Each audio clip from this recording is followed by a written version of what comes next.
Human trafficking under the guise of migrant workers in Southeast Asia. The plight of Indonesian migrant workers in Cambodia was revealed in early August. In a virtual press conference entitled Indonesian Migrant Workers Emergency in Cambodia, organized by the Migrant Care, August 1st, those who do not reach their targets are trafficked, beaten, and electrocuted. Passports were burned, no fines were paid. From reports received by Migrant Care, the victims are known to have come from various regions of Indonesia, such as Medan, Jakarta, Depok, Indragiri Hulu, and Jember. From agents in Cambodia, they were promised to work as operators, marketing, and customer service with promised salaries of $1,000, 14 million Indonesian rupiah, to $1,500, 22 million Indonesian rupiah. Even so, it turned out that the salary promise was a fraud. In fact, Indonesian migrant workers are then sold at various prices. An Indonesian worker is known to have been sold for $2,000, 29 million Indonesian rupiah.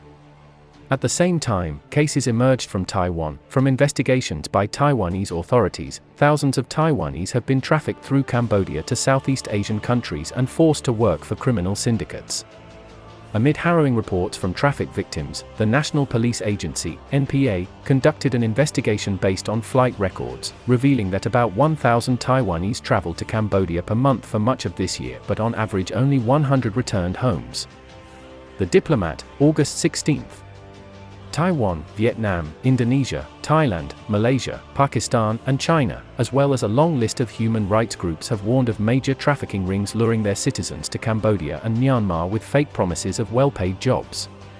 The overwhelming majority have found themselves in Sihanoukville, a notoriously lawless port city on Cambodia's south coast, where they are forced to work online scams involving gambling, cryptocurrencies, and romance scams, among others, for up to 20 hours a day. Comment: the dysfunctional role of the state in the capitalist system has made a major failure in preventing human trafficking, protecting humanity, and maintaining human dignity itself.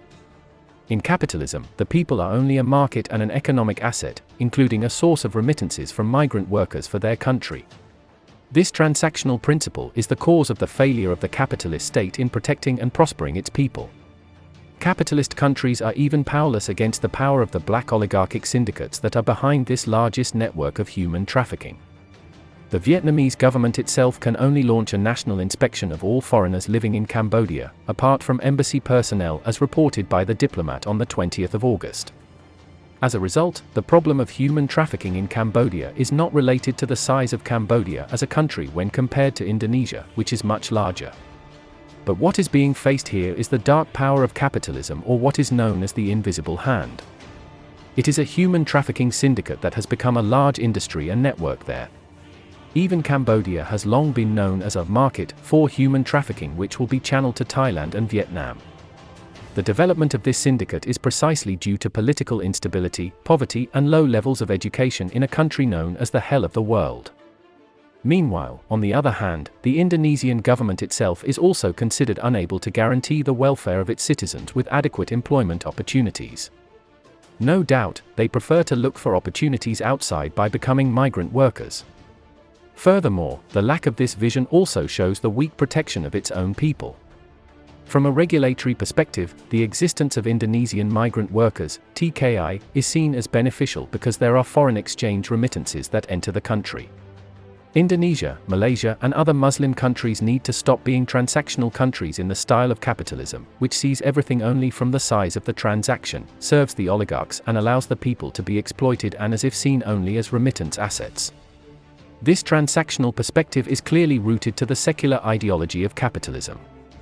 The application of the capitalism system also makes the foreign oligarchic octopus and foreign corporations freely suck up the natural wealth of the country, so that the people themselves are like chickens that die in a rice barn.